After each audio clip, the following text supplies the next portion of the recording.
My big suggestion to students, particularly through high school, is You can do anything. Choose it for you, not for It them. is worth it. Just focus on the next Doesn't step. matter what you're doing. Don't be afraid. As long as you're doing That something. is such good advice. I don't think I could see myself doing It's a anything else. challenging life. Student nights, Wednesday to Oh, Saturday. I worked on that house. I racked up every single dollar of debt that I I possibly think there's could. a lot of pressure on high school. Yeah, kids I just these days, love right? working outside. And if money is something that you care a lot In about, hindsight, that I've was, also been a very indecisive But you person. keep looking for roads that have been less it travelled. was just that moment that I knew what I wanted to do. So nothing else is going to change that. Welcome to the guest speaker. Today's guest will not need much of an introduction. Maia Joseph is a shining light in the New Zealand Black Ferns and one of our new breed of charismatic and personable young stars we have grown to love and watch perform on New Zealand and world stages. New Zealand Rugby describes her as one of their most exciting halfbacks with speed, composure and sharp decision-making. For those with multiple career aspirations, she will provide the insight and confidence you need to chase both. We couldn't think of anyone more qualified to offer insight for the young people who aspire to become professional athletes and pursue a career like medicine. We will not shy away from the fact that Maia will be inspiring for all students, but especially young girls and Māori students across Aotearoa. You debuted as a Black Fern at just 21 years of age, achieving a childhood dream and stepping onto the world stage in one of the most demanding positions in rugby at halfback. Growing up around rugby with your dad, former All Black and international coach Maia Joseph, the game has always been part of your world. But your journey also included time away from your family where, when your dad was coaching in Japan, your mum and younger siblings moved there with him while you and your older sister Lydia stayed in New Zealand to focus on school, boarding at Columba College in Dunedin for a couple of years, and I'm sure we'll chat about that. Alongside becoming a Black Fern and competing on the world stage, you've also been working towards becoming a doctor. After putting your medical studies on hold for 2 years to focus on rugby and the Rugby World Cup, you're now returning to Otago University to continue that journey, showing that high-performance sport and academic ambition can exist side by side. Your story is also deeply connected with your whakapapa, with Māori heritage through your dad's side, Rangatane, Ngāti Rārua, Ngāti Maniapoto, and strong ties to whānau and Blenheim. Your identity and culture have shaped the way you see the world and the difference you want to make. Seeing the challenges your own whānau faced within the healthcare system helps shape and inspire your passion for medicine and your desire to help Māori communities. You've grown up learning from two powerful influences, Dad, who followed his love for rugby, and your mum, who returned to art school and built a successful career as a painter. And both of these highlighted the need to follow your passion. That mindset has carried you through the highs and the lows of elite sport, through tough losses, injuries, and the pressure that comes with representing your country. But it's also driven your commitment to keep learning, growing, and building a future beyond rugby. Today's podcast is for young athletes, especially young women in rugby. For students who think balancing sport and study might be impossible, you show that determination and passion can make it work. And for young Māori looking for role models who reflect their potential, your story is a powerful reminder that identity, culture, and ambition can all stand side by side. Maia, welcome to the guest speaker. We are just so excited to chat to you. I mentioned schooling and maybe a little snippet when you and your sister were boarding, but can you reflect on us as a young girl at school, whether that be primary, secondary? What sort of kid were you? What did you love doing? What were your subjects and things? Yeah, well, thank you first of all for that pretty incredible introduction, and yeah, very humbled to I guess hear all of that stuff, and thanks for having me as well.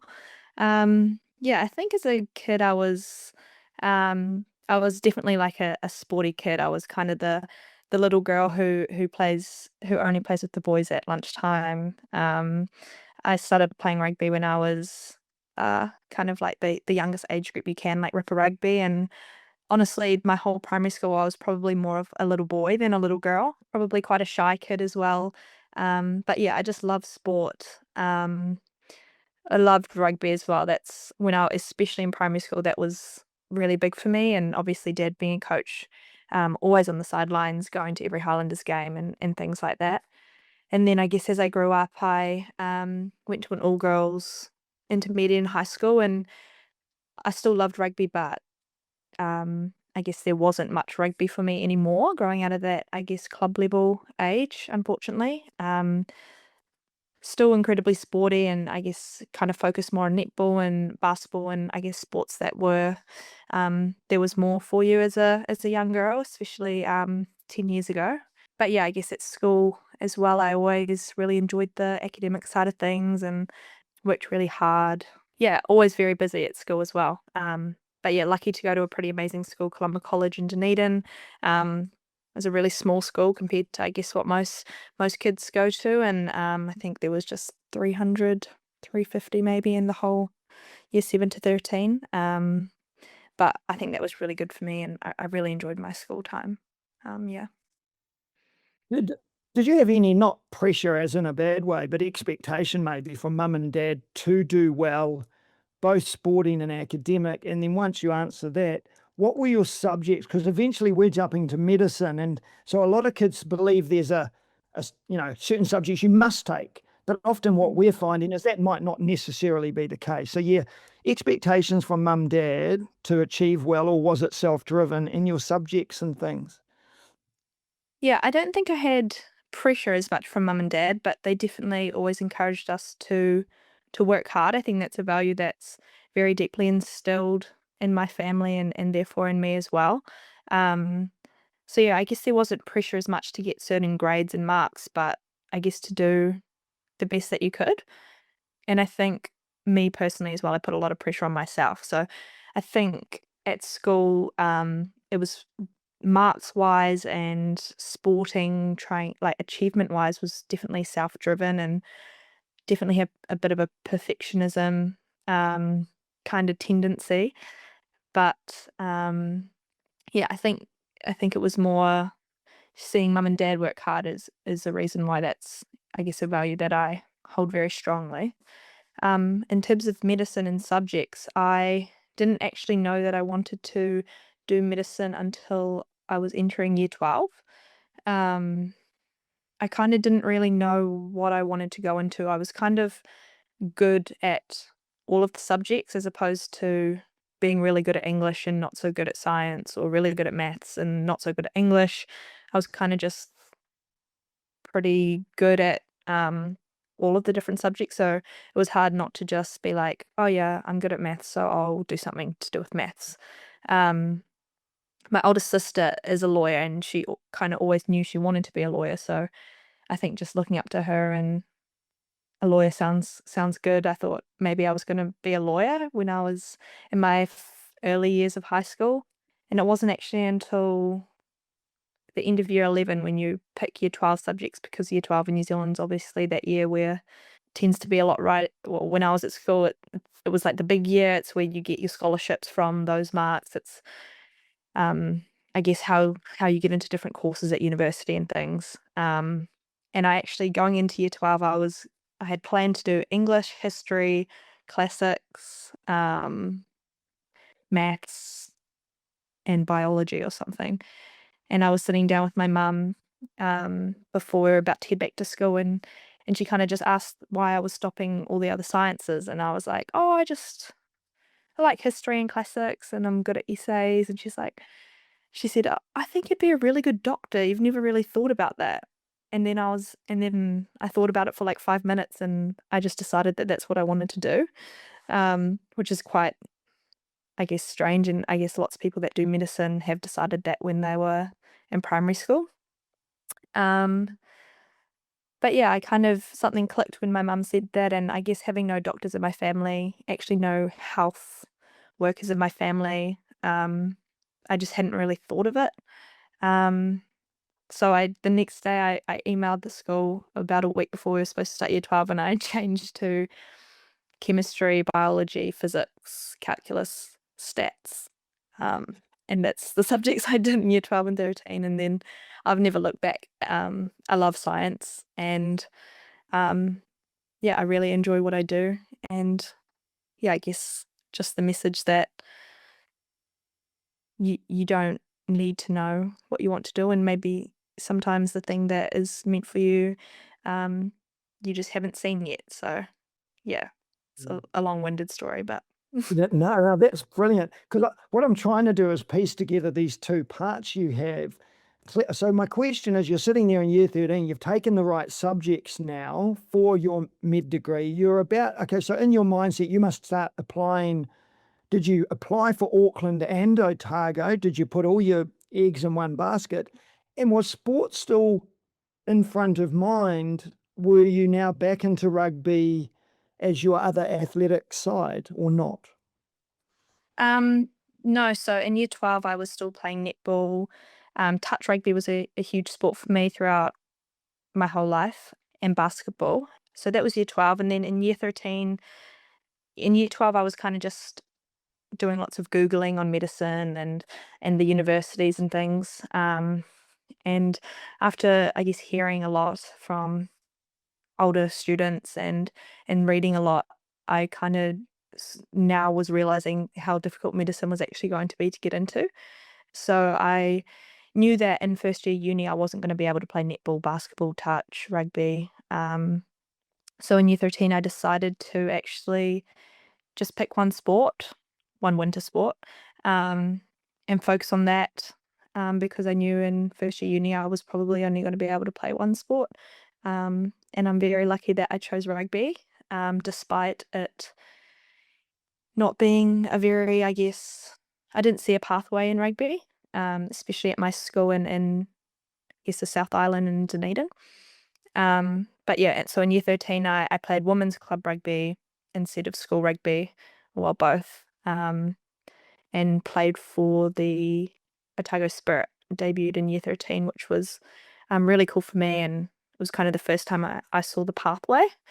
That's kind of how school went. Yeah. Well, I was going to ask, when did you feel you were good? Clearly, by year 13, you were starting to see you were pretty good if you were making those sorts of teams. So you get into Otago. Any sort of did you continue to live at home with mum and dad back, or did you board? And if you did, how did that go for you? It's really important today because we've had radiology students, we've had 2 med students from Auckland, we had a physio yesterday. None of them have been Otago. So the other side of it is really understanding for kids who are going, no, I'm off to Otago, love the student life, and I want to do my med or whatever it is in Otago, to just learn a little bit about your decision making with Otago, how that went getting in there too. Yeah, I never really looked at Auckland Medical School. I think, just growing up in Dunedin, and I guess if you go to high school in Dunedin, everyone talks about Otago Uni, and my sister was at Otago Uni doing law, and all of the close. I didn't really know anyone who went anywhere else. And also, I guess Otago Medical School has such a reputation, and yeah, I guess I didn't really want to go anywhere else. I was lucky enough to get a really good scholarship for first year, so went into a hall, and that was something that I love. I was in Aotearoa College. That was really good for me, not just for my study, because particularly Aotearoa has really good medical tutorials and resources for you. But it's on campus, and also that's where I've met my best friends, who are going to be my best friends for life. So yeah, I really enjoyed the hall. And for Otago Medical School, you do first year health sciences, which is a 1-year course, 7 papers. And to get into medical school, there's no interview or anything. It's all based on your grades, and it's hugely competitive. The papers are not as hard as they are just you have to memorize so much. It's pretty crazy, actually. So yeah, and then at the end of that first year, you kind of know if it's even worth applying based on your marks, and then yeah, you either get into medicine or you'll have to do a undergraduate degree, and then you'll apply again. Obviously you're competitive because you're an athlete, but at this point, like with the academic competition, was that something, because I know it's really intimidating for students, how competitive it is, and it might scare some people away. Do you find that that intrigued you more? Like, how does that factor in? Yeah, I think it's a huge reason why I wanted to do medicine, like the competition of, yeah, and not as much the competition, but the competitiveness and I guess how difficult, how challenging it is, really appealed to me. And yeah, I get a lot of, I guess, satisfaction out of doing hard things. And I guess even if you don't succeed, just doing hard things, I really enjoy. Um, yeah, I was lucky as well in first year uni to have my best friends that I made were also doing health science, and there was no competition between each other, which was really nice. We're in a really healthy, I guess, friendship, whereas you hear some pretty crazy stories in health science first year. But I didn't have anything like that. It was more a competition for myself and to get into medicine. Yeah. That's awesome. Did you find any strategies with your study? Because we've heard from a couple, one in particular in Auckland, it just about killed her. But she found this thing that she started to study in a way she managed that learning load. Did you come across anything, or did you just, it was just hours and hours of late nights and Mm. Yeah, I guess people learn in different ways, and for me it was because health science, most of it is memorizing, which isn't actually that difficult in terms of understanding. It's more difficult in terms of time and how much you can fit in your brain. I think for me, what worked the best was I studied the whole year. I didn't, I guess, wait until exams to start studying. I don't think you can do that in health science. It'd just be far too much. So yeah, I guess we'd have a lecture. I'd write my notes on the lecture, and then I'd memorize the lecture. In health science, you have to memorize literally every word and diagram in every lecture because they can examine anything, and also anything that a lecturer says that's not on a slide. So yeah, I think memorizing as you go. For me, recalling was really important. So not just reading your notes, but shutting your laptop and saying, I would just speak out loud or write it on a whiteboard as much as I could without looking at anything. But yeah, like you said, it's mainly just time, and there was a lot of late nights in Central Library, but I was lucky to have really good company. And looking back, it was hard, but it was probably one of the best years of my life as well. It was really cool. Yeah. it's wicked. It's wicked. Yeah, my daughter used to teach her dole. You'd hear her chatting to it. And that's Yeah, exactly yeah. what you said. You've got to get it out of here and pretend you're almost teaching it. Can you just quickly touch on for kids? I mean, I'm presuming it's the same as Auckland, but what is first year health sci? Is it bones anatomy, illness? What? Yeah, just a quick encapsulation so kids know what they're getting into. Yep. So there's 7 papers that are compulsory, and then you can do an 8th paper.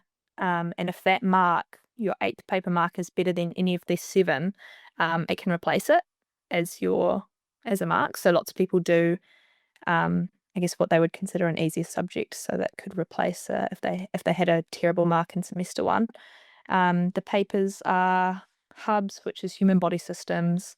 There's 2 human body systems papers. So that's, yeah, like the bones, muscles, kind of anatomy. There's a cells paper, which is kind of microbiology level stuff. Physics paper, chemistry paper, public health paper, which is got a lot of biostatistics in it. Gosh, what's the 7th paper?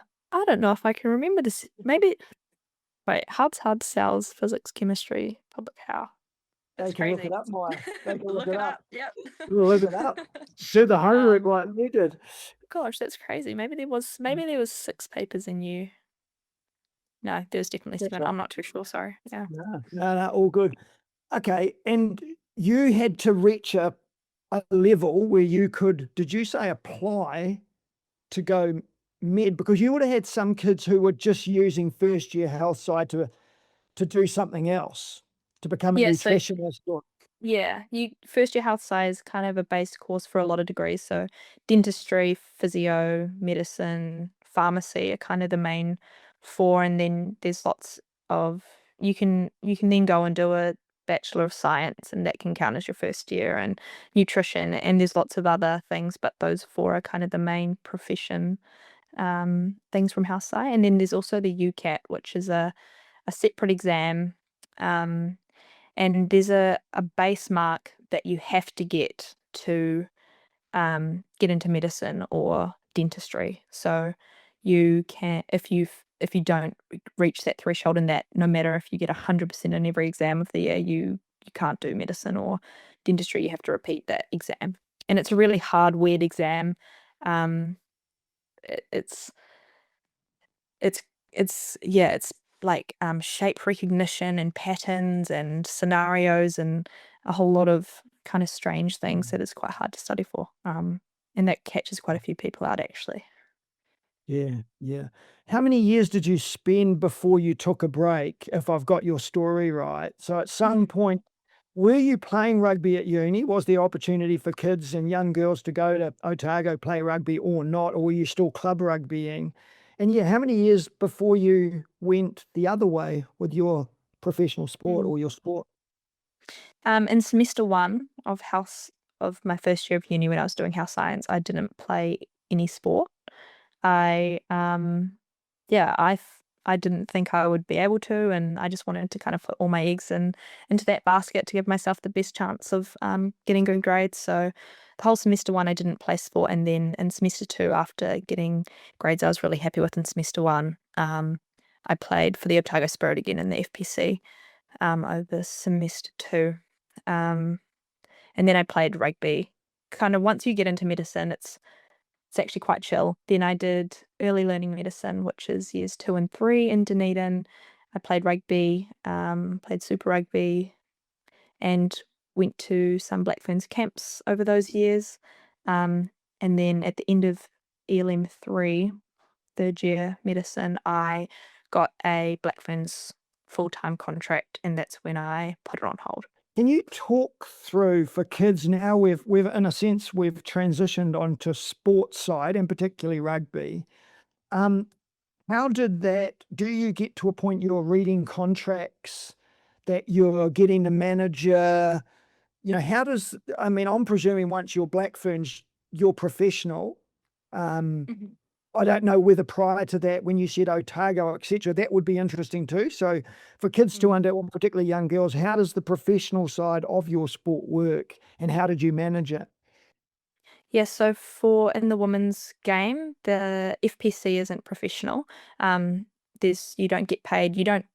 There are no costs. So all the travel and uniform and everything is, free, but you don't get paid to do it. And I played for Otago for 4 years.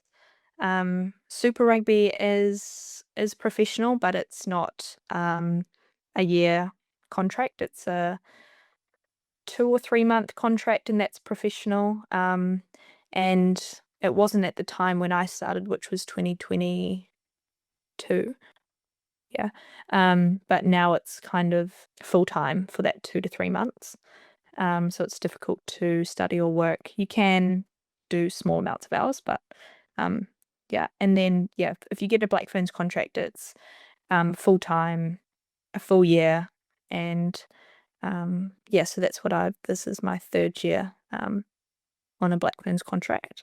I didn't get an agent or anything until quite recently. Just being young and being your first contract, I didn't really need an agent to negotiate things. I was just really happy to get the contract and sign it. I didn't really have anything to leverage back then. Yeah, so lots of the girls don't have agents either. It's kind of just the girls who've been in the team for a couple of years or want to go overseas or something that tend to get agents. Can you remember or just talk us through what that was like when you got the call up to say, no, we're going to make this official? What was that like? Yeah, so Alan Bunting-Bunce was the coach at the time, and he just gave me a call. I was on my way back from training, and I'd kind of been in conversations with him, but nothing, I guess, concrete or contractual. And yeah, when he told me that, it was really exciting, and I cried when I then called my parents straight away. And yeah, just really exciting. I think like you said, I just wanted to sign it straight away. But I guess I was quite lucky to have my dad. He's kind of always been his own agent and has dealt with New Zealand rugby and lots of contracts.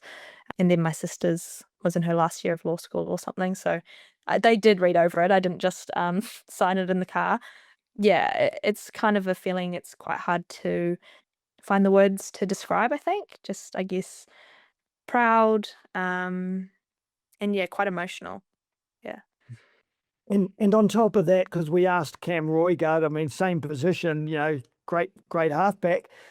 That first time you pulled that jersey on, was that as emotional as I imagine it was walking out? How did you cope? Yeah, it wasn't. I started my first game, which was a little even more nerve-wracking, but also even more exciting because you kind of know you're going to debut. Otherwise, if you're on the bench, you you might not get on. But yeah, again, that was it's a really hard feeling to describe. I think for me, I felt a lot of pride, especially with my dad being having played for the All Blacks, and I guess seeing um how proud my nan and pop were of him, and in their house there's so many photos of dad and his All Blacks jersey framed all over their house. So I guess I just know how much it meant to them for my dad, and then how much it would have meant to them for me as well. And like I said, it's a really hard feeling to describe. And you mentioned what my question was going to be about your shirts, but do you keep every single one you play in? Do you trade them? It's something I'm interested to find out. Yeah, well, we are allowed to we get every jersey that we play in, which is super cool. I've traded a couple, but I don't really trade too many, to be honest. I find them quite special, and I've given a couple to my mum, and she wears them to games, and my sisters wear them to games, and I gave one to a little girl, a wee fan once as well. But no, I've kept all my jerseys, and I keep them all in my garage and all folded up. Yeah. Don't tell people where they are. They're at mum and dad's house. Yeah. Where are you at right at this point of your two careers, if you like? Are you back at med school, or are you full-time Black Fern? Because I'm presuming full-time means you can't study. Yeah, whereabouts are you? I'm actually studying and full-time Black Fern. I figured out a way to um to make that happen, and for both sides to say yes, and kind of come up with a bit of an agreement. So I started back at university for my first placement in February in Christchurch Public Hospital, which has been amazing, and was really lucky to keep my Black Ferns contract and to work out a way to I guess keep up with those commitments at the same time. And then obviously I've just been away for Pac 4 tournament, and my next placement starts in June. So yeah, it's been really cool to be back at university. I've absolutely loved it, and being in my placement years now, to get into the hospital and to do some more practical stuff has been really, really cool. I've really enjoyed it. My question is, how does Otago help young athletes in terms of your med things, or do they not have to? That you're managing it yourself, and equally, is there any agreement with NZ Rugby they understand, or is it just simply you have to manage that relationship? Yeah, no, they've both had to I guess kind of meet me halfway. There was no way that I would be able to do both fully. So it took a lot of asking and pleading, particularly on the university side, which I completely understand. It is a full-time course, and there's a lot that I guess goes into not just the planning of medical school, but the safety for patients. And I'm in the hospital now, and they can't just afford to have me missing things, going off to rugby, and coming in and then being able to be around patients and I guess care for people. It's not right, and I agree with that. But yeah, so we were able to come up with the university a way to I do 2 placements full time instead of 4. So when I'm at university, I'm full time and fully engaged, and then have a rotation off, which perfectly coincided with the Pacific 4 tournament, and also the end of year tournament overseas. And then as well as with the Black Ferns, they've been super understanding, and they kind of understand how important medicine is for me, and they also understand how having something outside of rugby makes you a better rugby player. And yeah, they've been great. And Whitney Hanson, the new head coach, has been amazing. And yeah. I was just thinking, because you know the human anatomy, like if someone hits their head or something happens in training, are you maybe a little bit more, not that you're the you're not the doctor or anything yet, but can you switch off thinking about that element of it when you're at training? And if something hurts or you see something on someone else, how do they interact with each other? Yeah, I'm quite good at, I guess, not getting too into my friends' injuries, but I think my physios and the team doctors will agree that I'm probably the most annoying patient with the amount of questions I ask them.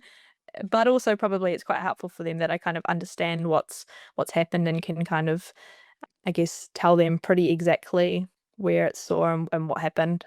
But yeah, the physios and team doctors in our teams are so good at, I guess, kind of teaching me. And yeah, it's been cool to, I guess, be able to talk to, especially our doctors, kind of what their pathway has been, and even if that's something that I might want to do in the future or not. Is like sport medicine? Yeah, I don't think I would particularly want to be a sports physician. I don't at the moment anyway.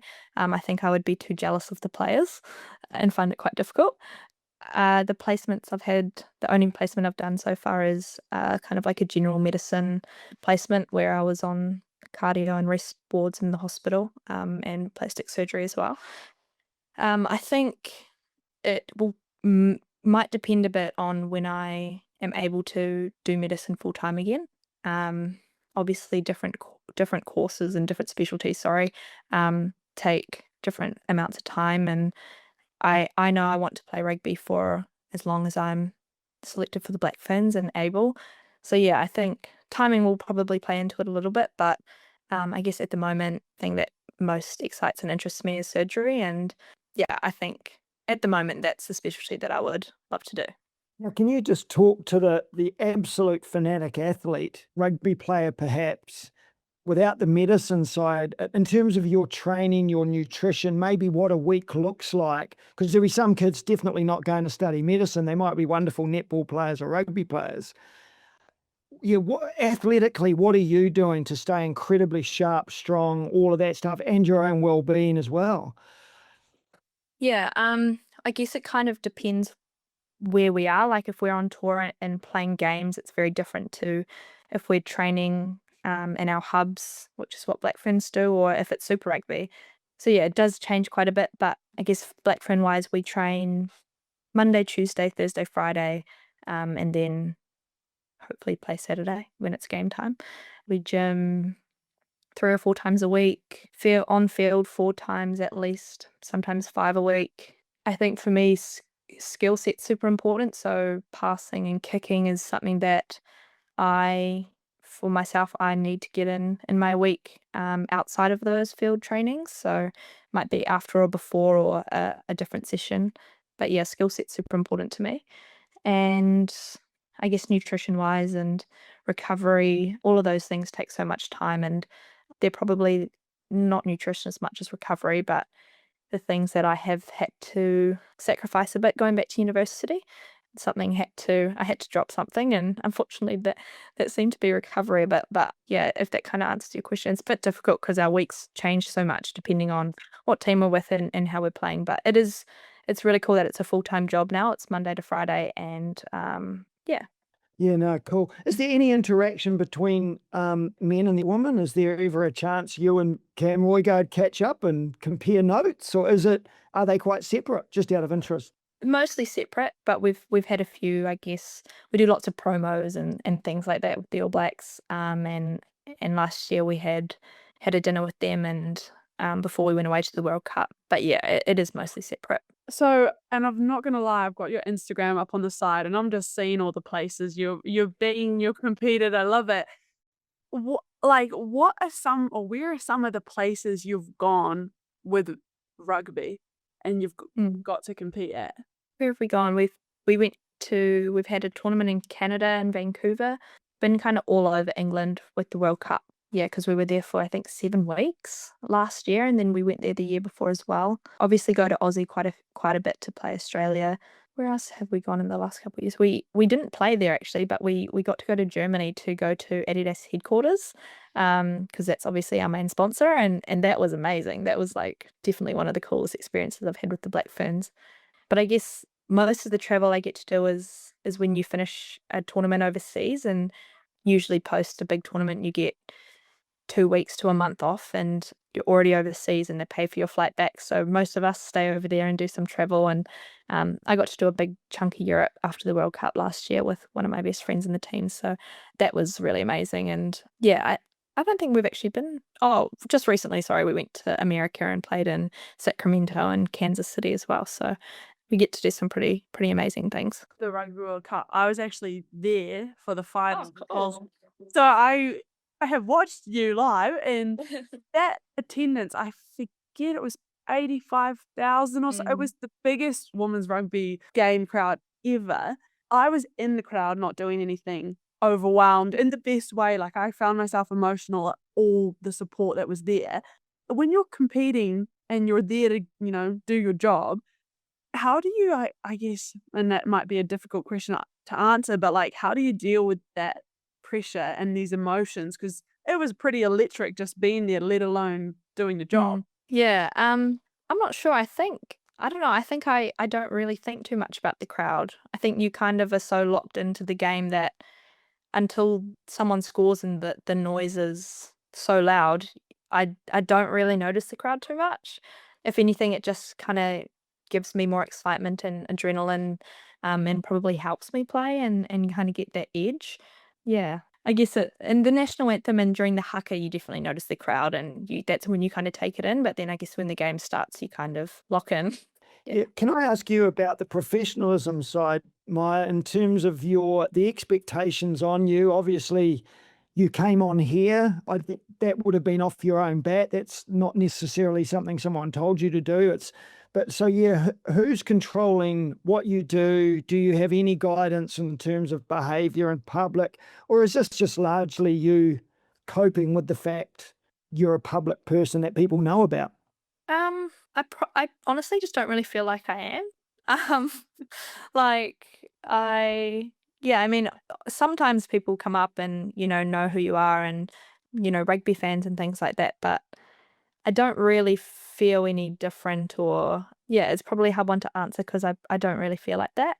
And I think our Black Ferns team as well, like the most well-known Black Ferns, Portia Woodman, Ruby Tui, Ruahei Demant, like all of the really big stars in our team, when you know them, you wouldn't think that they are, and they're just completely normal and authentically themselves. And there's the thing that I love about women's rugby is there is really no egos, or there's no competition between players, even players in your position, and there's not a sport or even team, that I've been in that it's like that, especially like we're playing professional sport and we're competing against each other, and some of the girls on our team are really famous, but the culture in women's rugby has just never been about that kind of stuff. And that's probably because we have only just kind of gone professional in the last 5-6 years. And yeah, it's a hard one to answer because I just think it's just not women's rugby in New Zealand at all to be like that at all. Yeah. Are you more famous here or overseas is probably another, because I know a lot of people say they can walk around Otago, you can sit in a cafe largely ignored. People might point occasionally. But when you were saying England and you get off a bus with is there more fanfare there? Yeah, the Rugby World Cup was 100% more than anywhere I've ever been. I think England are doing a really amazing job of promoting the women's game, and obviously the Red Roses are the best team in the world at the moment and have won the World Cup and have won every game they've played in the last 2 or 3 years.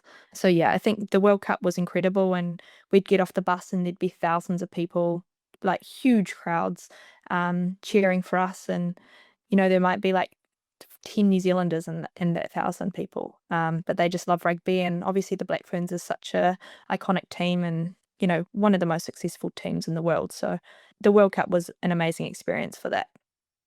Yeah, no, I can imagine. Before I forget, we've touched on our sort of theme, I suppose, with you was this multiple career thing, which is there's not many people we can find to talk about that. If you're able to reflect, what do you feel? What have been the key attributes you've tried to leverage to make those work? You probably already touched on some of them, but if there's a young kid there sitting there, they're super bright or bright enough to do some sort of degree, and they're going to be they could be a footballer, a netballer, a rugby player. How do they make that work? Do you think? What was your success thing? I think one of, like I've already kind of touched on, would be the work ethic or drive. You need that, and especially if you want to do both, it's not, I guess, always easy, but yeah, that's a value that I think my parents instilled in me that has definitely gotten me to where I am today. I think apart from that, the main other one would just be that I love both of them. I genuinely love rugby. I would play for the Black Ferns. I'd play club rugby without getting paid, without getting anything, because I love the sport. I love the culture of women's rugby in New Zealand, and I also genuinely love medicine. I find it so interesting. I think it's such a privilege to be able to help people in their worst moments and help families in their worst moments.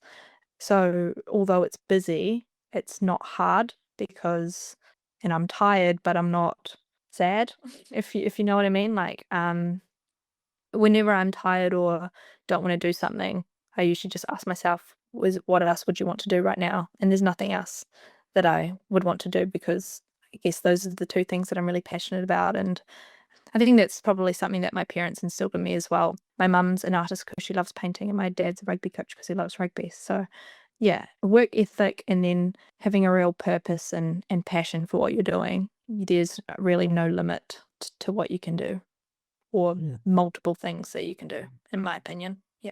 Through your own words, you've actually given this wonderful parenting advice, whether you probably realised or not. So I remember saying to a teacher one day, "Oh, my son doesn't know how to work. He'll never mow the lawns. He'll never do anything for me." But as the guy said, but he watches you work and he sees what you do. And so sometimes it's hidden messages that, it's not telling someone like you to get off their bum and do something, but mum and dad led by example. They showed you what a successful person can look like, and it was always going to be ingrained in there. So I think there'd be a lot of exactly. yeah, I think that's fantastic. Where's the future, Maya? I mean, you touched briefly on it might be surgery. Is that where you see yourself? You fill out, if the ideal world, you fill out your professional rugby career, play till you're 35, whatever, and then medicine. Yeah, that's the plan. I Yeah. think it'll take me quite a few more years to finish my medical degree because I'm doing half years. So this fourth, like I've got maybe 5 or 6 more years of part-time study to go, and I guess in 6 years I'll be nearly 30. So yeah, honestly, at the moment I'm living my dream life, being able to do both. And like I said, I want to play rugby for as long as I'm able and selected, because it's such a, I guess, a fleeting thing you're able to do is play professional rugby, and I really want to do that for as long as I can. But just as much, I'm really excited for having a future career in medicine, and whether that's being a surgeon or I guess whatever specialty I decide to go down, that's also something I'm hugely looking forward to as well. And I think because it's taken me so much longer, I'm kind of building up the excitement as well. Yeah. Can I just ask you before I wrap up, your culture being Māori, that's something you're completely intertwined with. Yeah, where are you at, I suppose, with that? Yeah, I guess growing up in Dunedin, really far from where my whānau and where my, I guess, marae and iwi that I associate myself with the most, just with where my family is, and I guess where I've spent the most time, which is in Blenheim.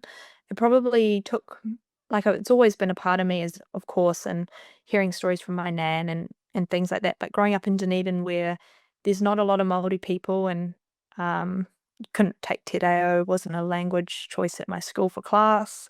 There wasn't a kapahaka until I was in my last few years.